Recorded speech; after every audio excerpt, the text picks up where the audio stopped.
We use this howler, which is this tiny little camera which flies and it can bump into your face. And Danny himself didn't even go, listen, I don't know if it's going to work. Allez, vite, go, go, go. Quickly, quickly. What's interesting about doing something with 28 years embedded into the concept is that you go, okay, how have the survivors survived for 28 years?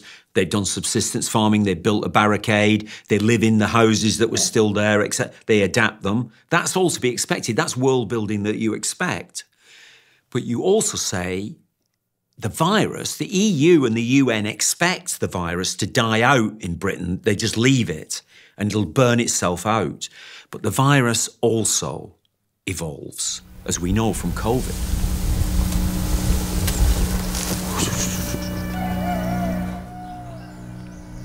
Stay really still.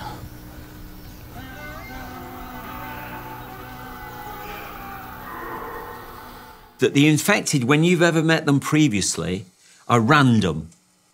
They don't have any organisation at all. But this is different. Alpha, get back to the trees.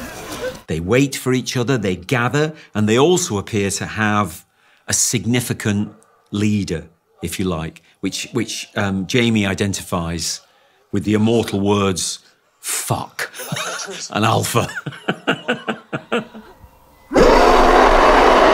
They now learn to hunt in packs because that allows them to feed. You can't catch a deer on your own, but as a pack, as dogs prove, African dogs prove, hyenas prove, as a pack you can. You know, there's the survivors that have survived 28 years, but the virus itself has also advanced and mutated and evolved, and it's gone in different ways. So that's going to be exciting for the audience to see. But the ones that like to be on the ground and eat the grubs and eat the, you know, they also have this like. Their back is dry because of the sun, and then their stomachs are like slugs or snails. Yeah. The detail, it's so good. So those were, I'd say, the sort of scariest. And, and it was really raw. So there was no sort of CG, there was no anything like that. It was all really prosthetics and done, and so it was pretty terrifying.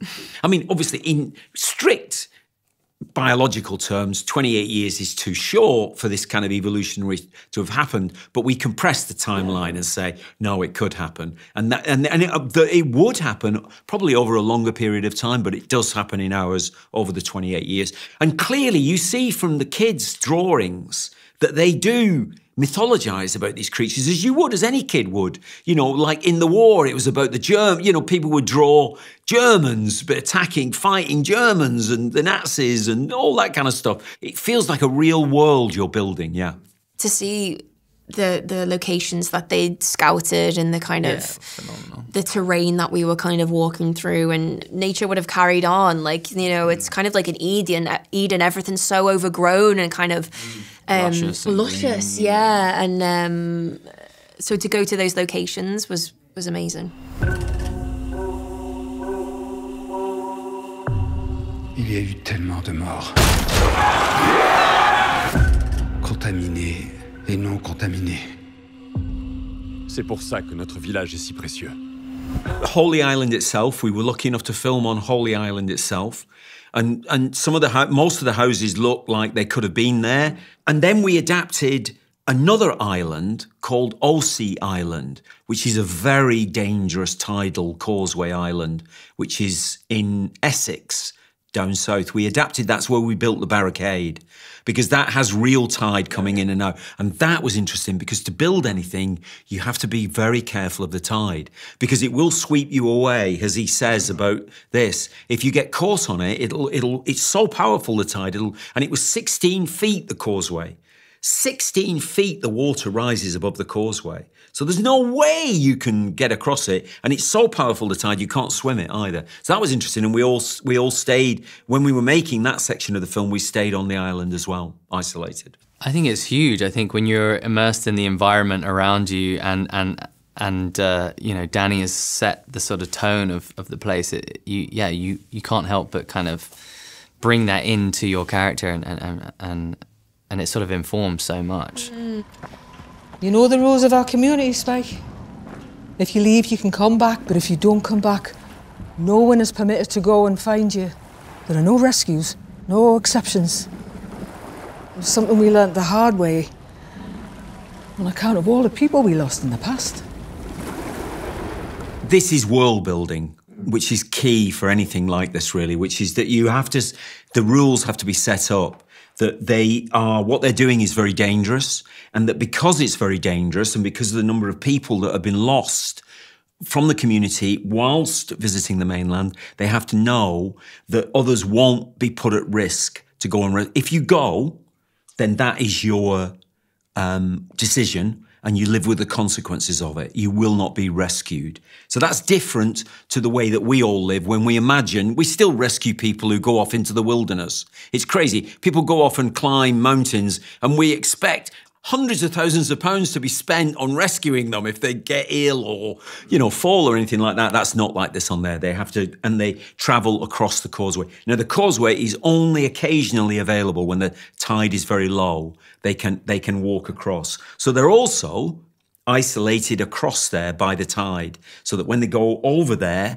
they're cut off. They're on their own. Dès que tu auras posé le pied hors de notre île, personne ne viendra te sauver. Moving up and down again.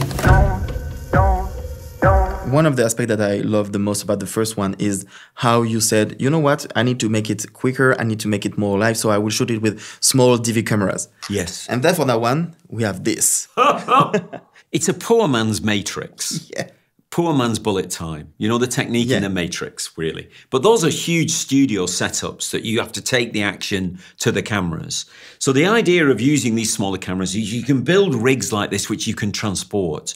And also, as you can see just on the edge of frame and one that you can carry and use to record live action, live sequences in the film itself. So basically, they were creating these cameras that we had no idea, and Danny himself didn't even go, listen, I don't know if it's gonna work, but yeah, it's just like, we're gonna give it a go. We're gonna try it. Like, we're just thinking, and that was what was exciting about working on this set, was just that the way, as a filmmaker, just making bold decisions and choices that were like... And I think Anthony had it in that scene, it was like, it was on a rope at one point, so he'd be like holding it, and then he'd just kind of like let it go, and it would...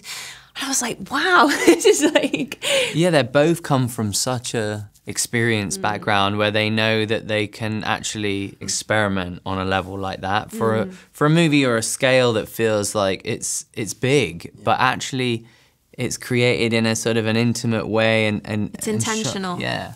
If you had those regular cameras, it would be an enormous backup you'd need to operate them. Whereas this you can use, and the quality, because they now record at 4K, depending on the type of shot you want and the kind of control you need in the shot, they're a wonderful tool.